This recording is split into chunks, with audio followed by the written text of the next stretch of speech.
The ruins at Olympia, Greece, the very birthplace of the Olympic movement. And speaking of Olympians, Donovan Bailey, the Olympic champion, is just fine, thank you. In his semi-final heat a few moments ago in the 100, he was the second fastest overall qualifier.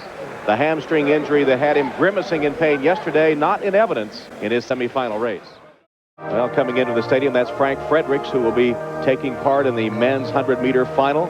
Mike Marsh is there, and they continue to stream in preparation for the final. The two training partners who train together in Los Angeles, Maurice Greene representing America, and Ato Bolden, who represents Trinidad and Tobago, though he has lived in the U.S. for some time and attended UCLA. In fact, as a youngster, Otto and his mom left Trinidad and moved to Jamaica. That's Jamaica, Queens, New York. And there is the man that has the bullseye on his back, the Olympic champion, the world champion, and the world record holder. And many have predicted that that world record will last no longer than this evening, 9.84, that brilliant race that he put up in Atlanta last year. Now, the men's final. It's loaded. Will it be a world record? Donovan Bailey is the reigning Olympic and world champion and the world record holder.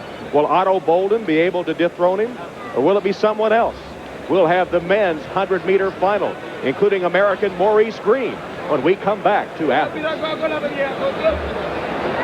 Welcome back live to Athens before 10 o'clock p.m. here local time, as the big event of the evening is still to unfold. Donovan Bailey. Can anyone dethrone him as the holder of the title, world's fastest man? Ato Bolden has had the fastest time of the year, the fastest time ever in qualifying rounds at a major championship, 9.87. And Maurice Green, who carries the hopes of the United States in a return to sprinting prominence. And there are two other Americans in the final as well, Tim Montgomery and Mike Marsh. Now, though, on our poll at NBCSports.com on the World Wide Web, Donovan Bailey, there was some question mark in the semifinals earlier today whether or not he would even run, because he had grimaced and limped in pain after the quarterfinals yesterday. Well, he looked very good, and obviously the voters believe he is right on the money. 53% say Donovan Bailey will win, Otto Bolden 36%, and Maurice Green comes in with 7%. So the question we have for Michael Johnson is, who do you think will win? Well, of course, Otto's looking very good. He's been very confident throughout the rounds. Bailey can't do anything about Otto, and Bailey's good at that. He's good at focusing on his own race, being the underdog, and right now it's kind of iffy as to whether he's the underdog or not. I don't know if yesterday's situation was part of his plan or what the deal was, but Otto's definitely focused on his thing. He's very hard on himself, and he's very hard on himself about last year getting bronze medals in both the 100 and 200 when he thought that he certainly should have gotten gold in the 100. So he's very focused here, and he's on a mission. I think you also can't leave out Frank Fredericks. Now, Frank Fredericks is a man that may be forgotten in these results. He's looked awfully good, too. And three Americans, as we said, this is a loaded 100-meter final. And in lane one of this 100-meter final is Bruny Surin. Surin from Canada, born in Haiti, moved to Montreal as a youngster, gave Canada a 1-2 sweep in the 95 World Championships, taking the silver as Donovan Bailey won the gold. In lane two, the man that Michael mentioned, Frank Fredericks of Namibia. Collegiately, he went to BYU, silver medalist in both the 100 and 200 at the last two Olympic Games, Barcelona and Atlanta. In lane three, Maurice Green now trains in California under John Smith with Ato Bolden. Originally from Kansas City, Kansas. He was a Kansas high school champion. In the past year, he made the decision to drive from Kansas City with his dad to join John Smith in Los Angeles, and he has thrived. He ran his fourth 9.9 of the season to win his semifinal. He is the U.S. champion. In lane four is Donovan Bailey. What more can you say about Donovan Bailey other than the title of world's fastest man? Undisputedly belongs to him at the moment. World record holder, reigning world and Olympic champion. He was second to Green in his semifinal, but obviously had eased a bit, had pulled up And after all the question marks about his fitness, he had a virus, lost 10 pounds or so, had a hamstring problem, grimacing in pain yesterday, looked just fine in his semifinal. Lane 5 is Davidson Enzinwa of Nigeria. 2 times he's been an Olympic finalist, 8th in '92, 6th in Atlanta last year, attended college in the States, Azusa Pacific in California. In lane 6 is Otto Bolden, representing Trinidad and Tobago, though he has lived in New York and California for much of his life. Bronze medalist in both the 100 and 200 at the Olympics in Atlanta last year. And others thought that was a good accomplishment. Otto was not impressed. He wanted more. Was very disturbed at the Linford Christie false start. Said he lost his focus in that final last year. He set some very high goals for himself. He's a student of the sport of sprinting, and he has predicted a world record here. We'll see if it falls. That would be Donovan Bailey's 9.84 from Atlanta. In lane 7, Tim Montgomery of the United States from Virginia Beach, Virginia, was 4th in his semifinal after winning a quarterfinal race. He finished 2nd at the U.S. Championships, 2nd to Maurice Green, running a lifetime best there, and was a silver medalist on the relay team in Atlanta last summer. And the final runner on the outside in lane 8 will be another American, Michael Marsh. Now, Mike Marsh won a gold medal in the 200 in Barcelona. As we have been saying, a very quiet, unassuming person. You don't hear much about him. Parked cars at the '84 Olympics at the Long Beach venue. He turns 30 years old tomorrow. What sort of a gift would this be to yourself to win the 100-meter final, to take home the $60,000 first prize and perhaps $100,000 if you could set a world record? And that's the field.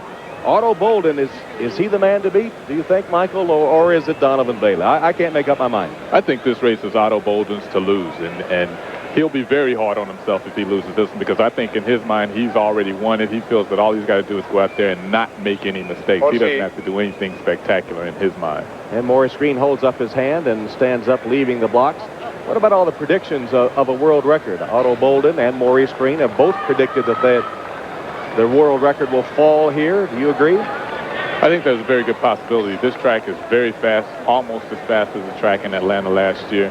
These guys have been running extremely fast. Early in the year, there were so many sub-10-second 100 meters from a bunch of different guys from the very beginning of the season, starting at the U.S. Championship. So there's a very good opportunity, because this could be a very good 100-meter field, one of the best that's ever been assembled. Well, maybe we should have one more mention of, as Otto Bolden's numbers go up, of Frankie Fredericks, who is sort of the forgotten man, but is very capable, as you know, in a 200 race from last year prior to the Olympics.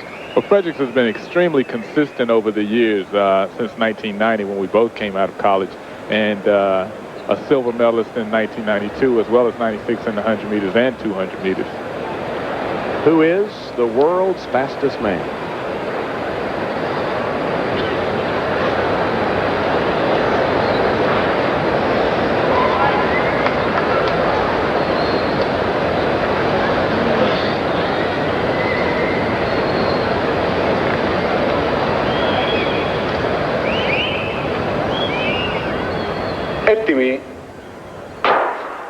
It's a fair start. Maurice Green got away well, so did Frank Fredericks. Donovan Bailey, Bolden, as they come to the line. Maurice Green wins for the United States.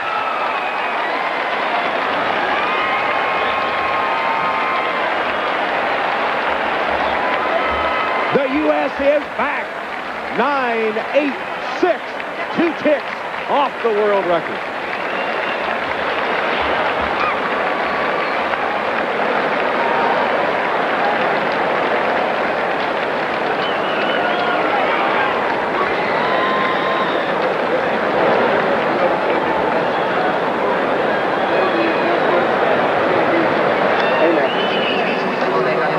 A quiet moment for Maurice Green, his friend and training partner Otto Bolden.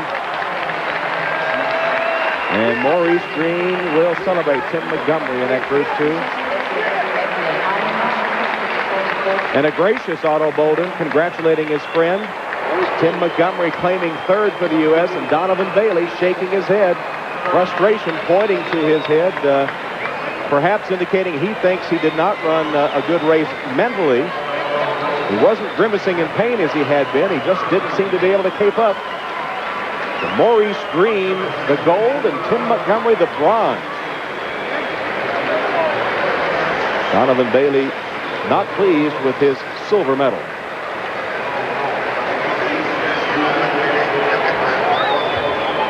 Maurice Greene, unknown a couple of years ago, takes the gold. Donovan Bailey second, Tim Montgomery third, and Frank Fredericks fourth. Looks like Otto Bolden finished fifth.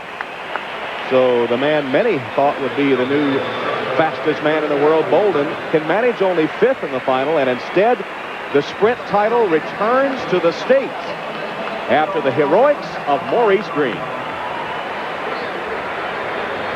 Έτοιμοι.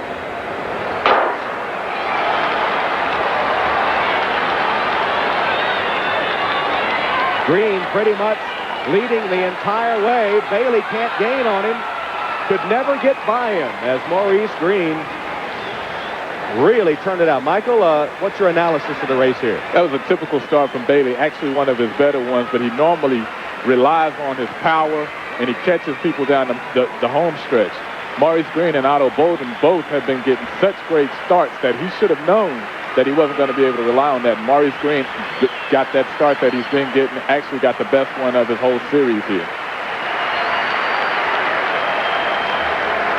Maurice Greene keeping his head down for the first 10 meters as we're taught to do. Brings his head up. He's confident. He's running very smooth right here. Bailey struggling a little bit right here. Bolden never was in it.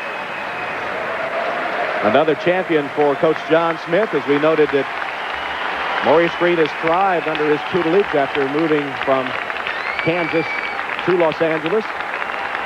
And after Marion Jones won, I said a star is born. Maybe two stars are born here. Much has been said in recent years about the way U.S. sprinting, specifically the 100, not the 200, of course, Michael, but in the 100, how the fortunes of the United States, after dominating for so many years, have fallen off. There's been a lot more talk than there has been success until now as Maurice Greene gets it done. And Tim Montgomery getting up for third place. I mean, we've got two medals. The U.S. has gotten 2 medals here in this championships, and last year we didn't get any. The year prior to that we didn't get any. So 2 medals in one championship, that's a great comeback for the U.S. Well, Al Hobson coached him as a youngster in high school. John Smith now, and Maurice Greene can claim the title of world's fastest man. Tied the championship record with that 9.86, just 200ths off the world record. Maurice Greene is the world's fastest man.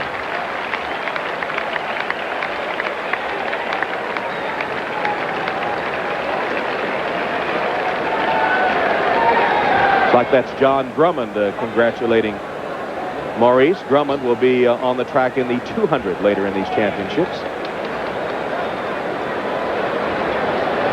Now let's go down to the track where John Dockery is with a happy Maurice. Maurice, can you believe this moment? A year ago, people hardly knew about you.